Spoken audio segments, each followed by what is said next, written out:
There are a lot of legendary cards in Clash Royale. Being the highest rarity in Clash Royale for the majority of the game's history, there was something special about this rarity. Getting even one card from this rarity used to be a monumentous occasion, but why should we care so much about this rarity compared to the other rarities? To make legendary cards extra exciting, any card in this rarity would be given a unique special ability to shake up the gameplay, in ways other cards and other rarities didn't. On top of this, legendary cards would generally just be a little better on average than other rarities in the game, always having use and win rates a healthy card would need. This meant they were usually safe cards to upgrade as they wouldn't be killed and left to be dead like other certain cards. However, one day a legendary card would be added to Clash Royale that would redefine what a legendary could be. A card that didn't just deal damage but controlled the battlefield. A card that would get treated like no other legendary card ever has. You probably still remember the hype when he first froze his way into the arena. So why was this specific legendary given such a unique ability? Why did they keep this legendary in such a versatile spot for so long?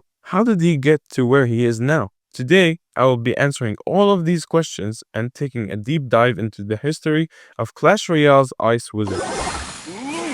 So where did the name Ice Wizard even come from? Why not Frost Mage or Snow Sorcerer? Ice just feels direct and to the point, perfectly encapsulating his abilities. We need to look at Clash Royale's sister game Clash of Clans to answer this question. Now, the Ice Wizard was technically added to Clash Royale first, before being added to Clash of Clans as a seasonal troop during the winter updates. The reason I bring up Clash of Clans is because his identity as a frigid spellcaster makes a lot of sense when you see what was happening in this game. Clash of Clans had just gotten a major update around the time of the Ice Wizard's release, introducing new seasonal troops and events. The Ice Wizard was his unique slowing ability, fit perfectly into the theme of winter and control that Clash of Clans was experimenting with.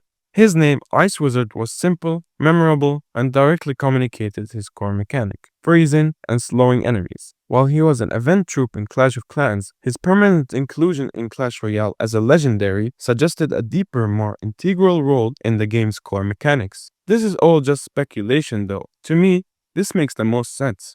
Now let's get to his official release in Clash Royale. We'll talk a bit more about Clash of Clans later, but this video is a Clash Royale historical analysis, not Clash of Clans. As I said before, the Ice Wizard would appear in Clash Royale on February 29, 2016, a fresh mace in the newly designated Spell Valley Arena 5. The reason I say appear instead of released is because during 2016, Clash Royale loved having special challenges for legendary cards, where the only way to unlock it for a small period of time was by beating the challenge. This was nice in a way because this meant if a legendary card was broken, it wouldn't be flooding the game since most players couldn't even get it.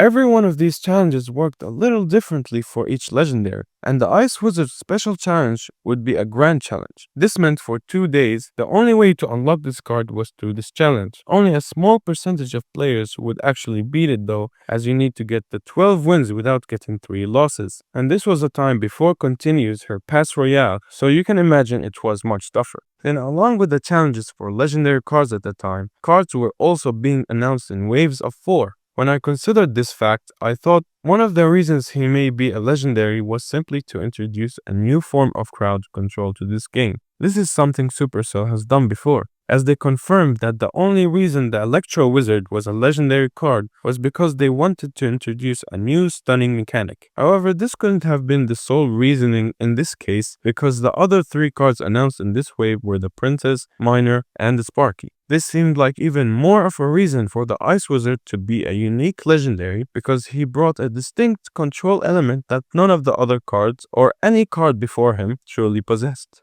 They clearly did try to be somewhat consistent overall, so why make the Ice Wizard a legendary when his abilities were practically the same as the regular wizard, just dealing less damage but slowing instead of burning?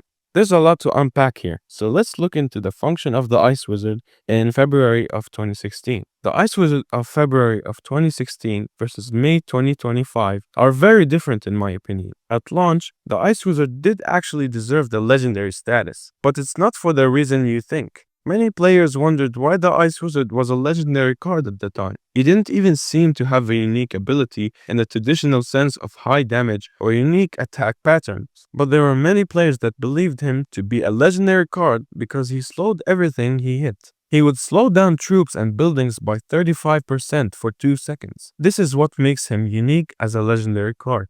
I really never thought this reasoning was justification for legendary status. A legendary ability to me was a troop that had insane range, a troop that was combined with spell abilities, or a spell that could knock back massive troops. Ice Wizard just felt like your typical support card. There was one major difference from the Ice Wizard of 2016 versus today, in which in my opinion made it feel legendary, which was the sheer impact of his slowing ability on the game's tempo. I know this sounds really dumb, because the Ice Wizard has always and will always slow, but this was different back then, because the slowing mechanic was completely unique to the Ice Wizard. Although other cards like the freeze spell existed, no troop could consistently apply a slowing effect with each attack. His low damage output was initially a point of contention, but his true strength lay in enabling other troops to shine. He would always make opposing pushes crawl across the arena, allowing your towers and other defensive troops to pick them apart. But what does this mean?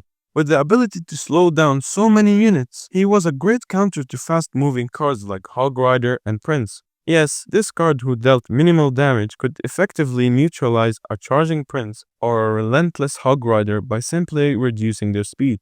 And remember that the slowing effect was much more impactful back then, which meant even one Ice Wizard could severely cripple an entire push. This meant you didn't even have to place the Ice Wizard in the back and let it build up.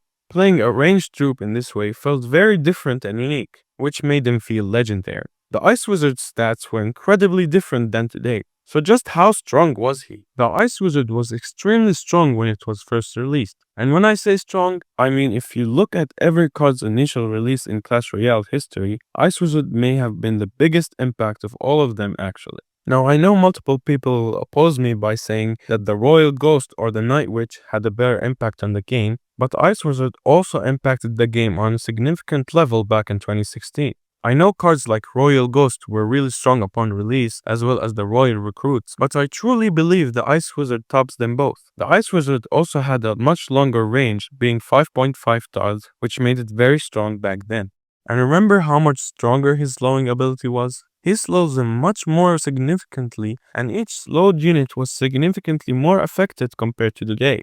Not only applying his first slow much faster, making him a good reactionary, but slowing down pushes whenever he was placed. And trust me, this consistent slowing added so much value to this card, as you'll come to see this later. His health has actually never changed, only but a few times and a very small percentages. So it's really the only stat that remains consistent throughout its entire history. I hope this gives you an idea of just how strong the Ice Wizard truly was. Countering him and the slow troops he created in front of the tank was simply impossible.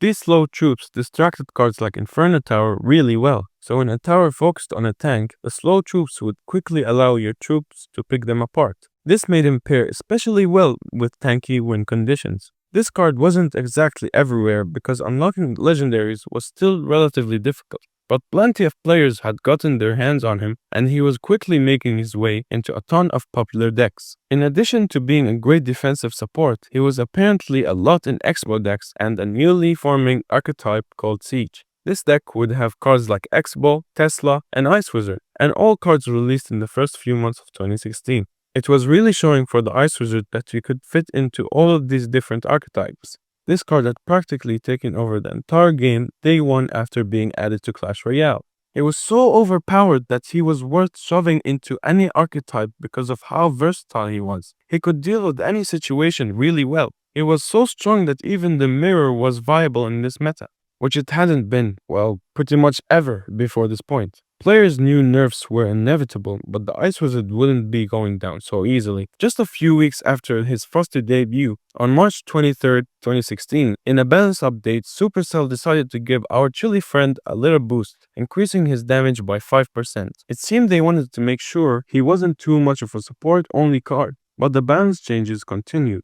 And on May 3, 2016, with the May 2016 update, things shifted again. The legendary card level cap saw a slight dip, and more importantly, a range bug was ironed out. effectively decreasing his listed range to 5.5 tiles from 6, though his true reach felt largely unchanged. This was also when his description, which once spoke of him hailing from the far north, got a rewrite, and his iconic sound effects found their unique voice.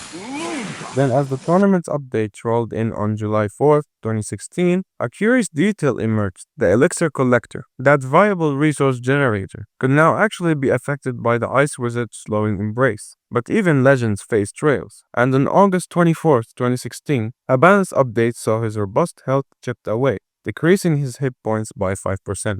As we journeyed into 2017, the Ice Wizard narrative continued. On August 11, 2017, a balance update sought to redefine his offensive capabilities. His damage received a healthy 10% increase, a clear attempt to make him more of a threat. But this came with a trade-off. His attack time integral stretched to 1.7 seconds from 1.5 seconds, meaning his chilling blasts came a tad slower. This was a crucial moment as Supercell wrestled with his identity. Was he pure control, or could he contribute more offensively? The year 2018 marked a geographical and statistical shift for our Ice Wizard. On June 20, 2018, the Summer 2018 update saw him relocate, with his Unlock Arena moving from the familiar Spell Valley to the frosting heights of Frozen Peak. Then on September 5th, 2018, the September 2018 update overhauled how legendary cards progressed, shifting their starting level to 9 and cumulating at 13, a significant change from the previous 1 to 5. But the most intriguing turn came on October 1st, 2018, with a balance update that generally warmed the hearts of Ice Wizard enthusiasts. His slowdown duration was extended to 1.5 seconds from 2 seconds, and here's the kicker. This change wasn't just a developer's whim, it was a direct result of community voting. It was a powerful statement, showing Supercell listened to the players' desire for their beloved Chillcaster to regain some of his former glory. However, the balance tightrope walk continued, and on December 3rd, 2018, another balance update delivered a mixed bag. His hit points were decreased by a noticeable 11%, yet his damage was simultaneously increased by 10%. It was a push and pull, aiming to keep him in check without completely sidelining him. As we stepped into 2019, a visual refinement graced the Ice Wizard. On November 26, 2019, the end of November 2019 update added a dedicated card render to his info screen, giving players a clearer, more defined look at their IC champion. The aesthetic journey continued into 2020. On July 7, 2020, another balance update saw his card render change once more, refining his in-game appearance and keeping him visually fresh amidst the ever-evolving Clash Royale landscape. The year 2021 brought a series of precise adjustments to the Ice Wizard. On July 7, 2021, the Summer 2021 update delivered a slight hit to his durability, decreasing his hit points by 3%. Just 3 days later, on June 10, 2021, a quick maintenance break saw his hit points subtly trimmed by another 0.1%. This seemingly minuscule tweak was a testament to Supercell's dedication, aimed at rectifying a rounding error that had prevented a level 12 fireball from plainly defeating an equivalent level Ice Wizard. Talk about precision. Then, as the Champions update arrived on October 27, 2021, the entire card ecosystem shifted, increasing the level gap of all cards, including our Ice Wizard, to 14 from 13. And to round out the year, on December 7, 2021, the 2021 Quarter 4 update brought a brand new dimension to his kit. The Ice Wizard was now granted a unique spawn damage, complete with a slowing effect upon his deployment, adding a burst of immediate control when he entered the arena. The narrative of 2022 saw the Ice Wizard's sensory details refined and his unlock location shift again. On March 30, 2022, the minor update brought new audio cues, changing his deployment sound effects on the generic Zap sound to something uniquely his own, further cementing his individual identity. Later that year, on October 26, 2022, the 2022 Quarter 3 update decided it was time for another change for scenery, relocating his Unlock Arena from Frozen Peak to the spooky depths of Spooky Town, Arena 12, marking another chapter in his geographic journey through the game. As we near the present, 2023 continued the fine-tuning. On June 6, 2023, a balance update expanded the reach of his immediate impact, increasing his spawn area radius to a wider 3 tiles from 2.5 tiles, making his initial slow effect even more potent. This was followed on June 19, 2023, by the monumental card evolution update, which raised the level cap for all cards to an astonishing 15 from 14, ushering in a new era of card power. Looking to the immediate future, 2024 holds a promise for our Chile champion. On August 6, 2024, a planned balance update aims to increase the Ice Wizard area radius to 1.5 tiles from 1 tile, hinting at an even greater ability to impact multiple enemies with his chilling attacks. And as we peer further into 2025, on March 31st, 2025, the 2025 Quarter 1 update is set to tweak his output once more, decreasing his direct damage by a small 1.11% by simultaneously boosting his spawn damage by 1.2%. It's a testament to Supercell's continuous effort to keep the Ice Wizard's role in the meta both relevant and dynamic, a constant dance of numbers and effects, always striving for that elusive perfect balance. I think it's safe to say that the Ice Wizard is one of the most important cards in Clash Royale, and I'll be completely honest when I say that the game would have never been the same without him. Thank you for watching.